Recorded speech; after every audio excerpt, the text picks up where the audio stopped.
My family called me a burden after my surgery. Then they learned whose name was on the will. Jocelyn's steps echoed faintly as she pushed open the front door of her childhood home.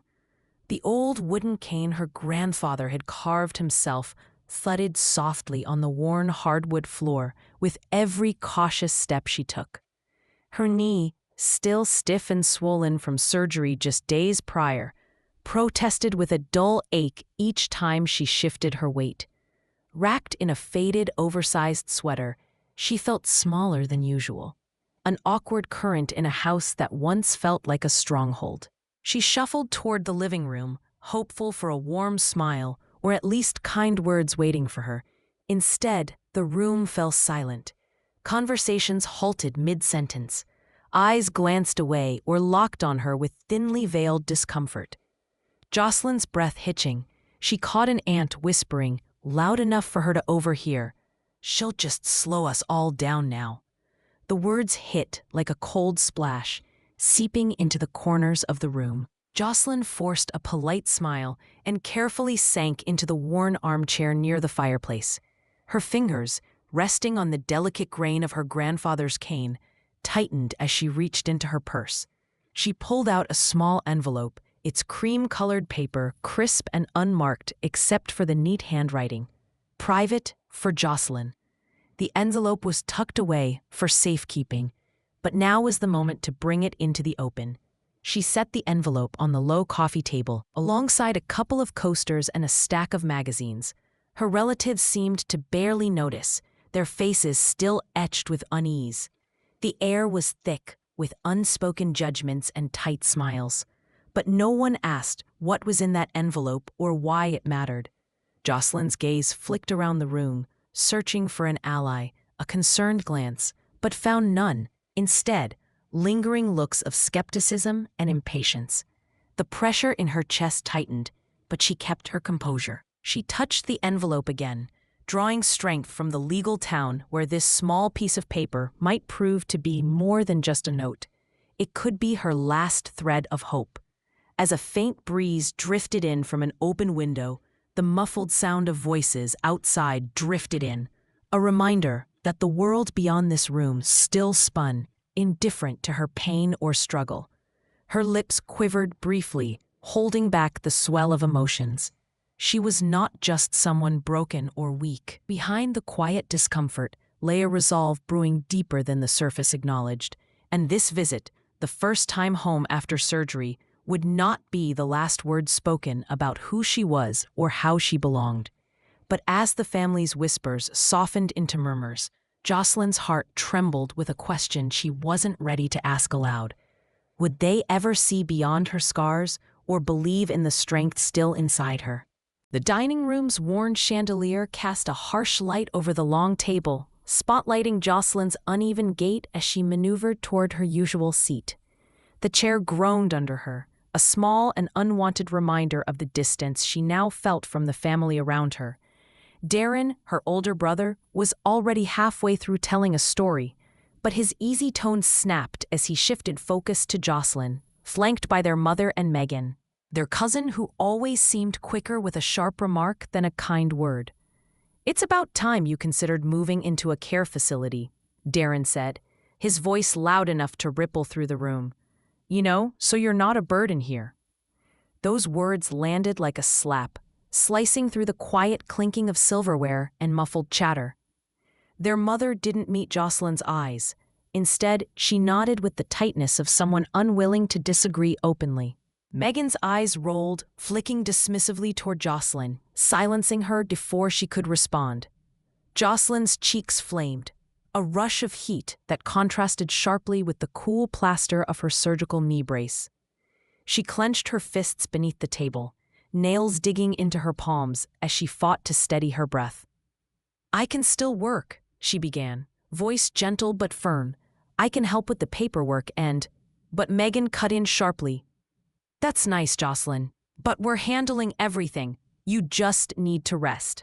Her tone was clipped, wounded, as if Jocelyn's effort to assert herself was an inconvenience no one wanted to entertain. The room buzzed with a collective dismissal that felt like a cold wall pressing in from all sides. Across the table, Uncle Steve, usually the quiet shadow in family affairs, shifted uneasily in his seat. His glance lingered on Jocelyn a moment longer than the others.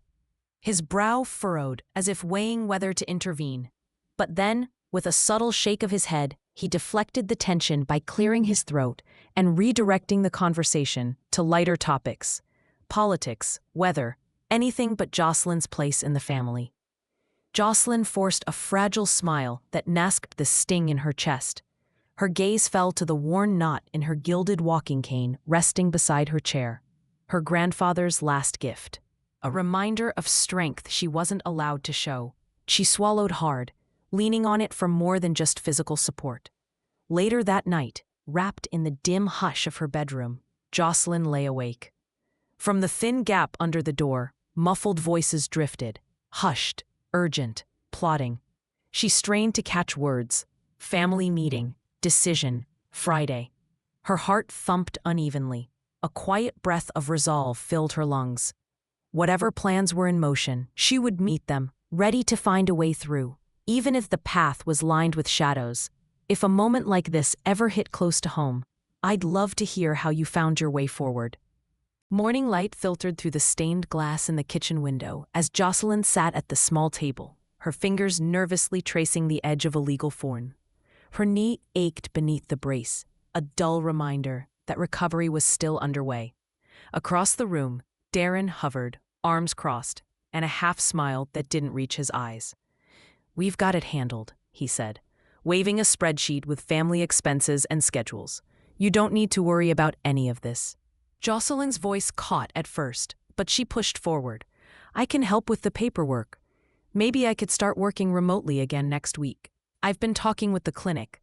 They say I should be fine to manage email and calls from home." Megan, leaning against the counter with a smirk, cut in sharp and dismissive.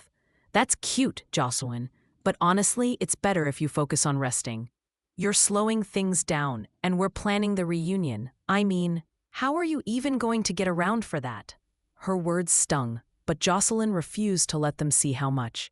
"I'm not invisible," she said quietly, standing and shifting her weight onto the cane. "I want to be part of this family and help where I can." Megan rolled her eyes again and stepped closer, voice sharper. "It's just easier without the complications, Jocelyn. We're trying to keep things moving." Feeling the room close in, Jocelyn left the kitchen, retreating outside to the porch where the autumn breeze whisked leaves along the walkway. The cane tapped softly against the wood as she lowered herself onto the bench. The twisting ache in her chest was heavier than the one in her knee. She stared down at her phone, hesitating before opening a notification that had arrived overnight. An unread message from the attorney, handling her grandfather's affairs. The words caught her breath. "Provisions upon incapacity." The subject read. Her grandfather had insisted on a clause that addressed exactly this kind of situation: the potential for loss, the importance of care. A flicker of hope sparked in her chest, small but undeniable. Jocelyn's fingers curled tightly around the cane. Maybe there was a way forward after all, if she held on just a little longer. She breathed deeply, steadying the pulse in her neck. The house behind her was silent, except for the distant murmur of voices. Her resolve felt fragile, but it was enough to keep trying, to keep believing in her place here. Has anyone ever judged you too soon? Tell me what changed their mind. Thursday afternoon brought an icy clarity Jocelyn hadn't expected. The musty scent of cardboard boxes surrounded her before she even reached the doorway. Her sanctuary, a small, cozy room filled with worn paperback novels, faded photographs, and memorabilia of quiet, cherished moments, had been transformed into guest storage.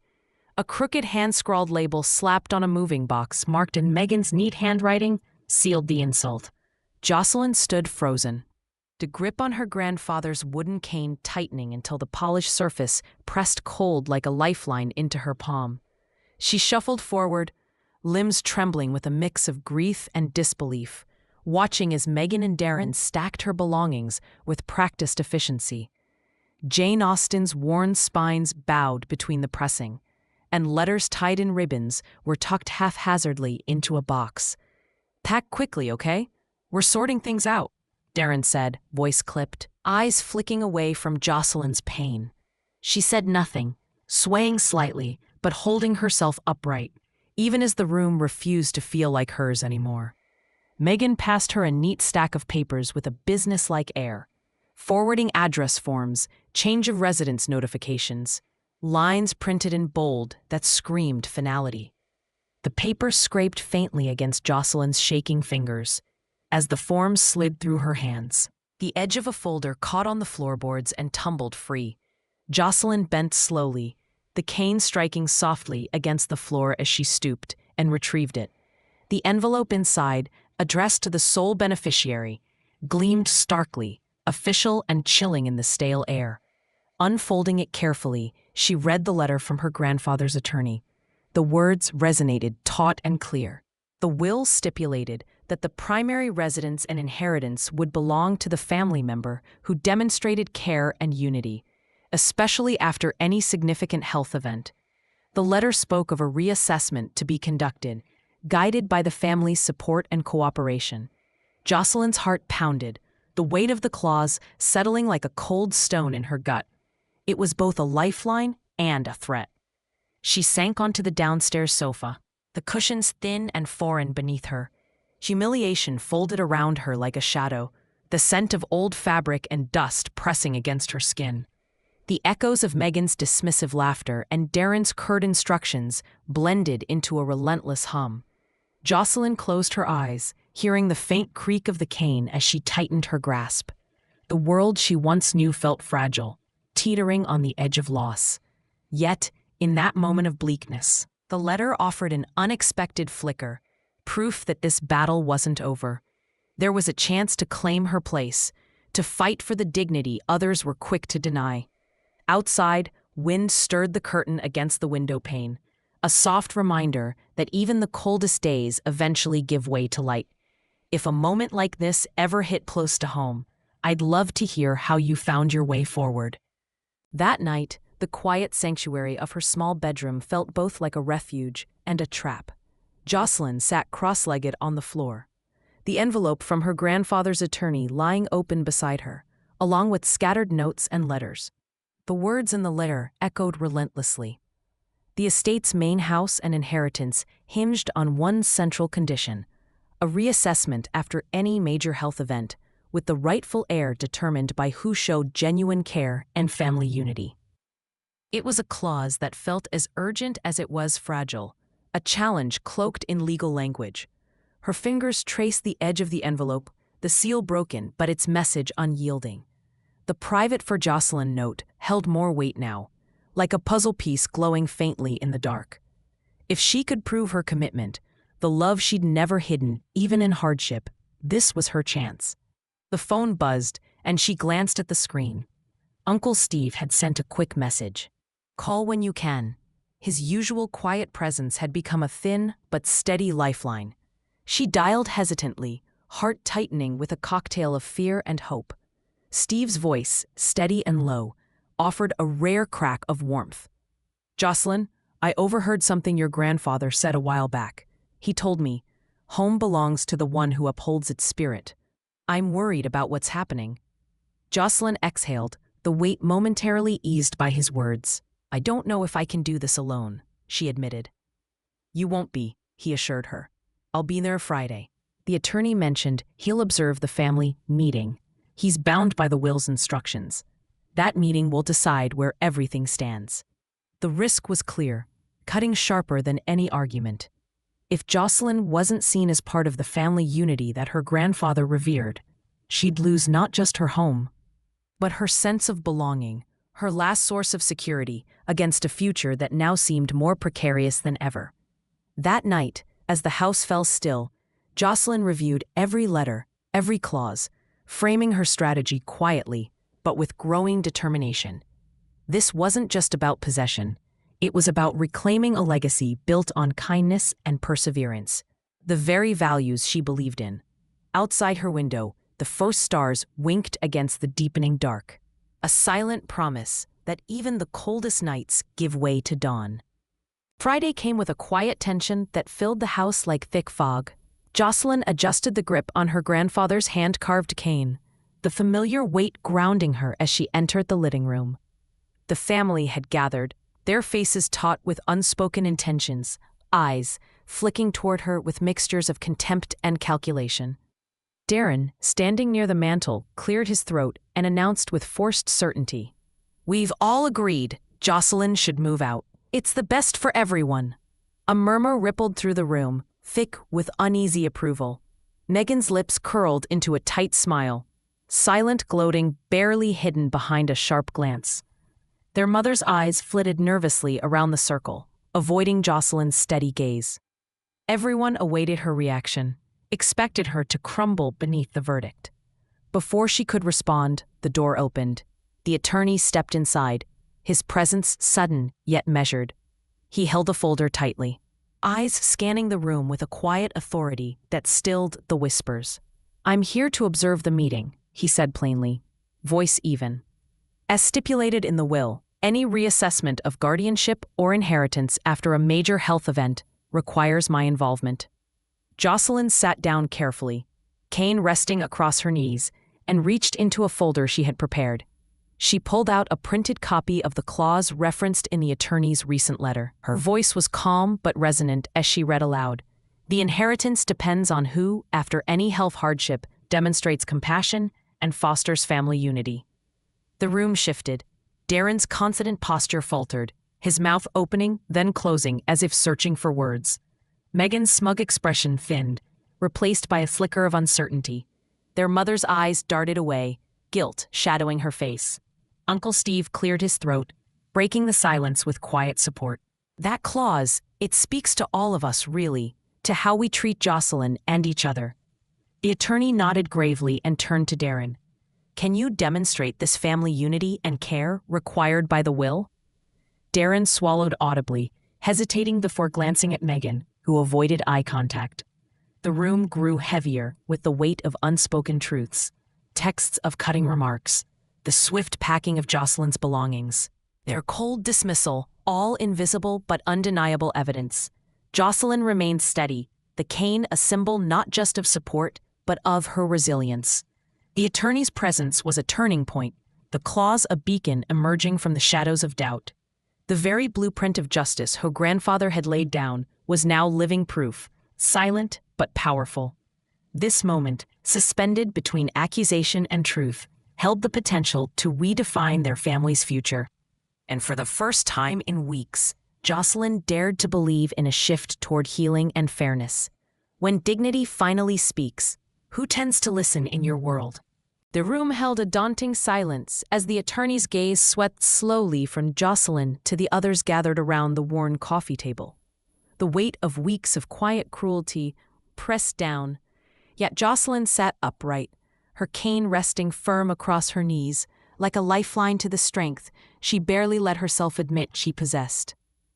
"I'll need evidence of the care and respect demonstrated since the health event," the attorney said evenly, his voice the only sound breaking the heavy pause.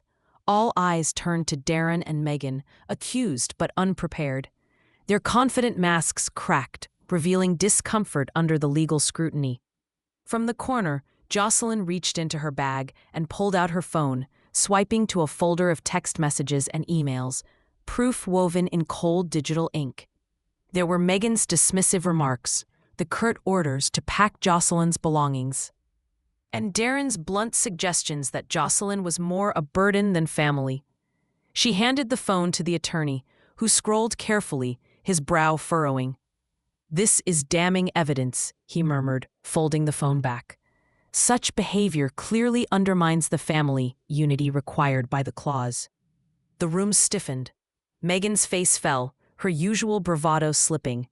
Darren swallowed hard, his jaw tight, searching for a defense that wouldn't come. The attorney's tone shifted to solemn affirmation. "Miss Carter remains the legal beneficiary.